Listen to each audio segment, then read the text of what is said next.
తాగేసి పడిపోయినట్టున్నాడు. కొంపదీసి చచ్చిపోలేదు కదా?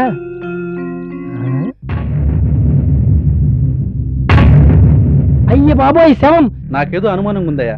ఎనివే, ముందు శవ పరీక్షకి మార్చిడికి తీసుకువెళ్ళండి. ఆ తర్వాత బాడీని ఎవరైనా గుర్తిస్తారేమో చూద్దాం. శవాన్ని మార్చిడికి తీసుకురాలాగే. ఆ అమ్మాయి తల్లిదండ్రులు పలుకుబడి ఉన్నవాళ్ళు, అనవసరంగా వేరే సమస్యలు తెచ్చిపెడుతున్నారు. అందుకే మీరు ఒకసారి మార్చిడికి వచ్చి మాట్లాడితే పని అయిపోతుంది మేడం.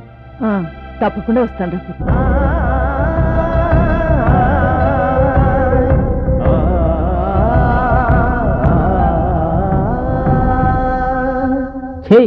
ఎప్పుడు సేవలు సేవలు సేవలు, ఈ సేవలతో సరిపోతుంది జీవితం అంతా.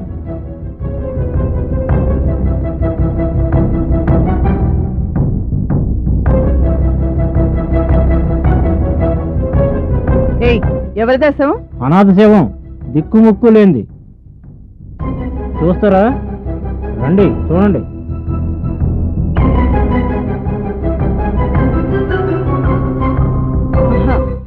అక్కర్లేదు. నువ్వు ఇక్కడ ఉద్యోగివా? ఎందుకు? చేసే ఉద్యోగానికి గౌరవం ఇవ్వడం నేర్చుకో. నువ్వెవరు?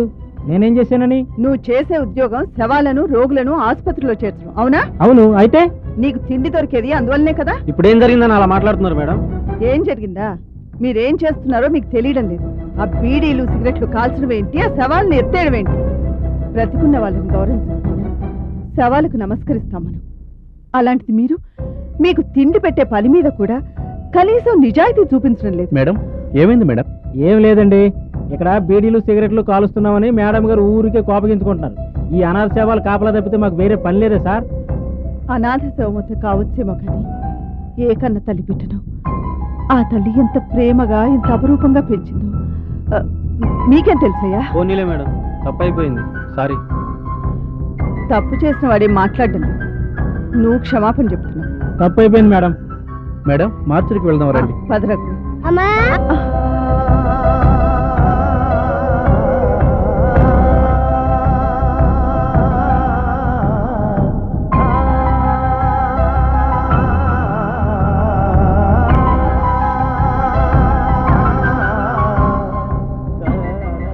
అయ్యో, ఏమైంది మేడం?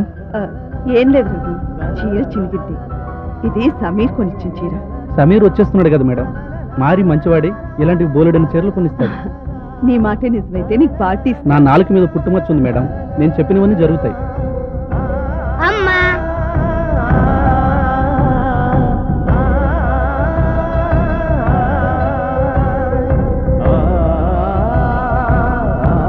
ఏమైంది మేడం? ఎందుకో బాధగా ఉంది రఘు. ఎవరికన్నా పెట్టావు కదా, ఇలా నా అన్నవారు లేకుండా పడి ఉన్నాడు.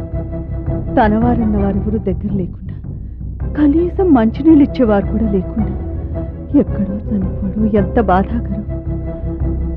ఏ తల్లి ఎదురు చూస్తుందో ఈ బిడ్డ కోసం. మేడం,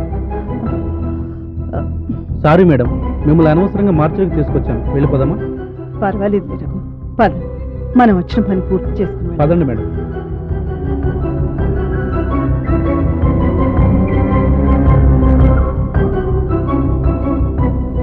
ఒరే మాణిక్యం, వస్తున్నా.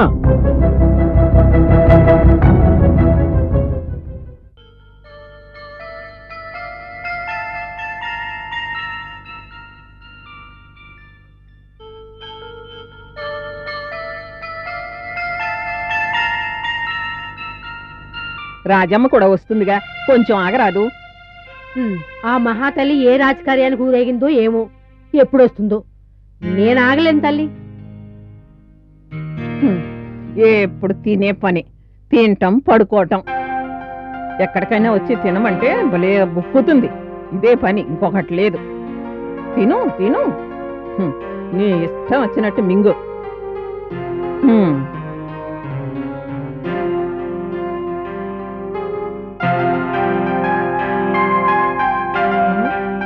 ఏమిటే అలా చూస్తున్నావు? ఏం లేదులేండి. ఇంకా ఏమైనా కావాలా? బొబ్బట్లు కావాలి, చేసి పెడతావా? చేసి పెడతాను, మా సమీర్ బాబు వచ్చినాక. అబ్బబ్బబ్బబ్బా, 2 రోజుల నుంచి చూస్తున్నాను. ఈ ఇంట్లో ఎవరిని కదిలించినా సమీరు సమీరు. ఏదో నెత్తిన గొడుగు ఇక్కడికి వచ్చాను గాని ఆ బొబ్బట్లు నాకు లెక్క. అవును, ఈవిడ గారి ఎక్కడికెళ్ళింది? అదేనే మా రాజ్యం. అదేదో మార్చినో ఏంటో చెప్పిందమ్మా. అక్కడ శవాల్ని భద్రపరుతారంట. శవాల్ని దాచడం ఏమిటే, విడ్డూరం కాకపోతేను. అవునమ్మా, అనాథ శవాలు ఉంటాయిగా, వాటిని ఆళ్ళోళ్ళు వచ్చి తీసుకెళ్లేదాకా అక్కడే ఉంచుతారంట. మా రాజ్యం అక్కడికి వెళ్ళిందా? అయినా ఏమిటో దాని కర్మ. చక్కగా మొగుడుతో కాపురం చేసుకోకుండా మగరాయిళ్ళ తిరుగుళ్ళేమిటో, ఆ శవాలేమిటో. అబ్బబ్బబ్బబ్బా!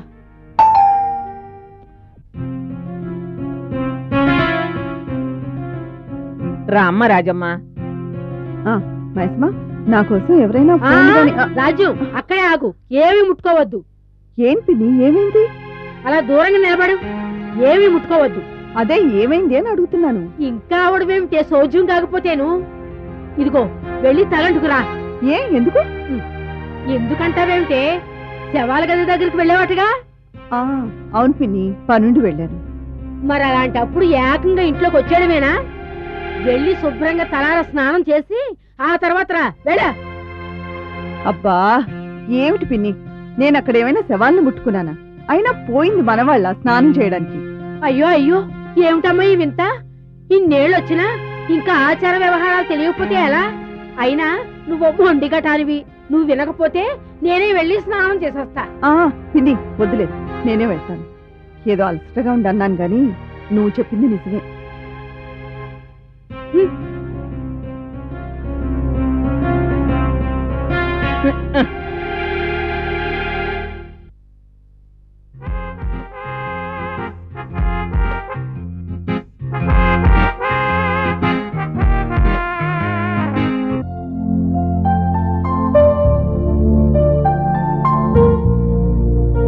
మైసమ్మా,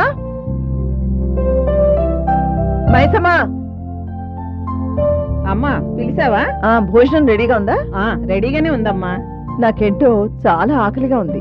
ఎందుకుండదమ్మా, పొద్దున్ననగా వెళ్ళావు, టిఫిన్ కూడా ఏమీ తినలేదు. రామ్మా, నీకిట్టమని బంగాళదుంపల కూర పరమాన్నం చేశాను. పరమాన్నమా? ఈ రోజు ఎందుకు చేసావు? రేపు చేయాల్సింది. రేపు సమీర్ వస్తున్నాడుగా, వాడికి పరమాన్నం అంటే చాలా ఇష్టం. అప్పుడు మళ్ళా చేస్తా గాని ఇవాళ కడుపు నిండా తిందుగాని పదమ్మా. తల్లి మనసు ఎప్పుడు అంతే, తన కడుపు కంటే బిడ్డ కడుపు ముఖ్యం అనుకుంటుంది. మైసమ్మా, పిన్నేది? ఆవిడెప్పుడో శుభ్రంగా బొక్కేసి మంచం ఎక్కేసింది. ఫోన్లే పాపం, పెద్ద ఆవిడ. అయినా ఈ వయసులో అంత ఎట్టా తింటుందో, ఎట్టా ఆరగించుకుంటుందో. అన్నట్టు చెప్పటం మర్చిపోయాను. పొద్దున గంగాధరం గారు ఫోన్ చేశారమ్మా. నిన్నొకసారి ఇంటికి రమ్మన్నారమ్మా. నాతో మొబైల్లో మాట్లాడారులే, పొద్దున్నే వెళ్తాను. వాసనలే అదురుతున్నాయి. వంట బ్రహ్మాండం అనుకుంటా. ఏదో పాపం, ఎన్నాళ్లకు నువ్వు అన్నం గురించి మాట్లాడావు. ఎట్టంగా కంచం ముందు కూర్చోవడం చూశాను రాజమ్మ. ఆ రోజులు మళ్ళీ వస్తాయి మైసమ్మ.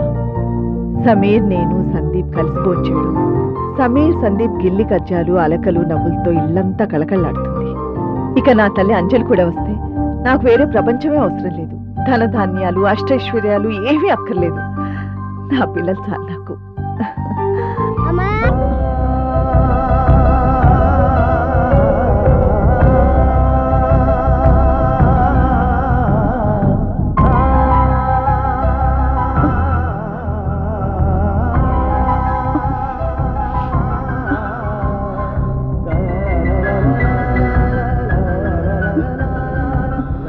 రాజమ్మ, ఏమైంది రాజమ్మ?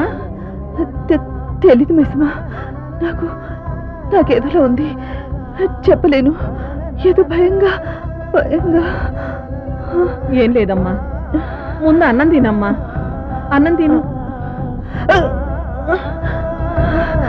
వద్దు, నాకు అన్నం వద్దు. అదేంటమ్మా, ఇప్పుడేగా ఆకలన్నావు? లేదు మైసమ్మ, నా కడుపులో ఏదోగా ఉంది. నోరంతా చేదుగా, అన్నం తినాలనిపించడం లేదు. పర్వాలేదమ్మా, ఆకలి మరీ ఎక్కువగా ఉంటే కూడా అట్టాగే ఉంటది. అయినా శవాల్ని చూసి వచ్చావుగా, అందుకే అట్టా ఉందేమో. వద్దు మైసమ్మ, నాకన్నం వద్దు, నాకన్నం వద్దు. పొద్దుటి నుంచి ఏమైంది రాజమ్మకి? జ్వరంగాని తగిలిందా?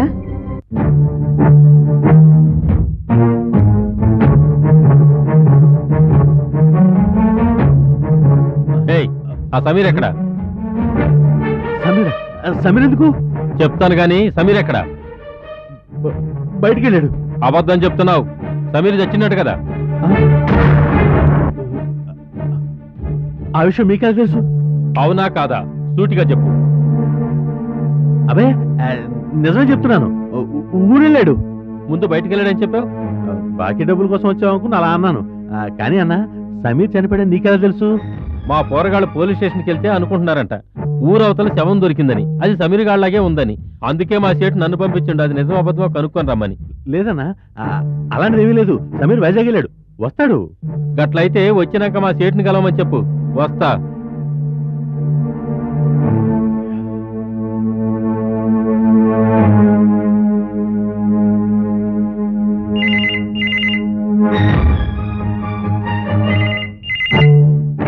హలో, ఎవరు గోపాల్? గోపాల్నే. మీరెవరు? నేను రాజీనయ్య, సమీర్ వాళ్ళ అమ్మని. చెప్పండి మేడం. సమీర్ విషయం ఏమైనా తెలిసిందా? మేడం ఏంటి మేడం? అదేనయ్య బాబు, వాడు ఎప్పుడొస్తున్నాడు? ఆ రాత్రి తర్వాత నాకు ఒక్క ఫోన్ కూడా చేయలేదు, మొబైల్ కూడా ఆపేసింది. నాకేంటో బెంగగా ఉంది. వచ్చేస్తాడు సమీర్, వచ్చేస్తాడు మేడం. రేపు వచ్చేస్తాడు మేడం. రేపా? అంత ఖచ్చితంగా నీకెలా తెలుసు? ఫోన్ చేశాడు మేడం. ఆ ఫోన్ ఏదో నాకు చేస్తే బాగుంటుంది. ఇంత కంగారు పడకపోతుంది నేను. మీరేం కంగారు పడకండి, రేపటికల్లా వచ్చేస్తాడు కదా. వస్తే బాగుంటుంది. ఎల్లుండి సమీర్ పుట్టినరోజు, రేపు సందీప్ కూడా వస్తున్నాడు. వస్తాడు మేడం. గోపాల్, ఎల్లుండి మా ఇంటికి భోజనానికి వచ్చాయి. ఈసారి సమీర్ పుట్టినరోజు గొప్పగా చేద్దాం అనుకుంటున్నాను. అలాగే మేడం. గోపాల్, నీకు చాలా శ్రమిస్తున్నాను.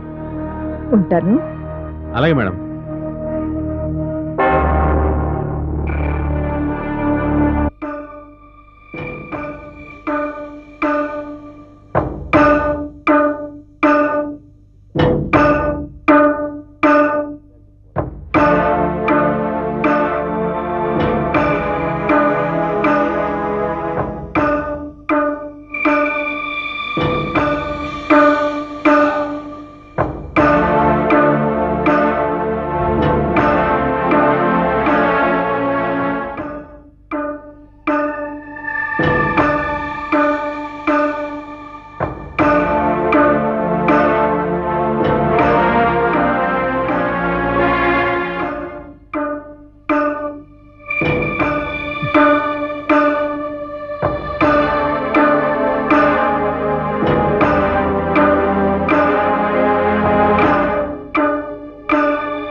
సార్ సార్, మీరు ఇక్కడున్నారా? మీ గురించి నేను తెగ వెతుకుతున్నాను. సెల్ కూడా ఆఫ్ చేసి పెట్టారు. ఎందుకయ్యా వెతకటం? అయినా ఆయాసం ఏంటి, ఆ పరుగులేంటి? అయిపోయింది సార్, అంతా అయిపోయింది. మన పని అయిపోయింది సార్.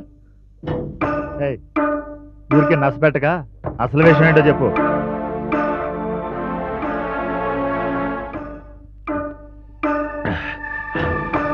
ఆ సమీర్ గారి శవం పోలీసులు దొరికిపోయింది సార్. మాదాపూర్ దగ్గర కొండరాళ్ళలో తుప్పల్లో ఇరుక్కుపోయిందట సార్. పోలీసుల శవాన్ని పోస్ట్ మార్టం తీసుకెళ్లారట. నాకు భయంగా ఉంది సార్. ఇందులో భయపడాల్సిందే ఉందయ్యా. నేలల్లో పడిన శవం ఉడ్డు కొట్టుకు రావటం ఎంత సహజమో, దాన్ని పోలీసులు పోస్ట్ మార్టం పంపించడం కూడా అంతే సహజం. అదేంటి సార్ అంత తేలిగ్గా తీసుకుంటారు? లేకపోతే నీలా భయపడి రోడ్లు వెంట పరిగెత్తమంటావా? కేసు అవుతుంది సార్, మనం దొరికిపోతాం. నిన్ను కూడా చంపేస్తే పోలా? ఎప్పుడొకప్పుడు ఇదే భయంతో నిజం చెప్పేసేలా ఉన్నావు? లేదు సార్, నా పేరు కోసం నేను నిజం చెప్పను. నిన్నెవాడు నమ్ముతాడు రా? పోనీ ఓ పని చేస్తాను సార్, 24 గంటలు మీ కాళ్ళ దగ్గర కూడా ఉంటాను. అక్కర్లేదు, వెళ్ళిపో. ఎక్కడికన్నా వెళ్ళిపో. కొన్నాళ్ల పాటు ఎవరికి కనిపించకుండా వెళ్ళిపో. ఆ సమీర్ గారి కేసు క్లోజ్ అయిన తర్వాతే బయటకు రా. అలాగే సార్. అన్నట్టు చెప్పడం మర్చిపోయాను సార్. సమీర్ వాళ్ళమ్మ మళ్ళా ఫోన్ చేసింది. వాడి గురించి అడిగింది. నువ్వేం చెప్పావు? ఏం చెప్పాలో తెలియక రేపు వస్తాడని చెప్పాను. సరే, నువ్వు వెళ్ళు. అలాగే సార్.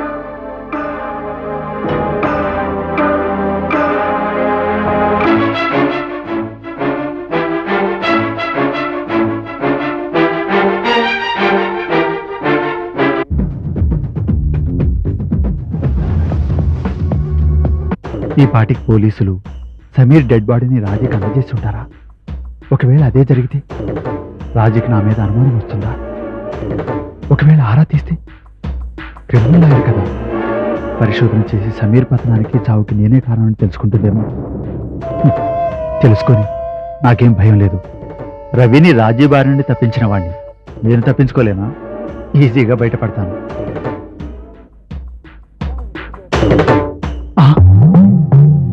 రాజీ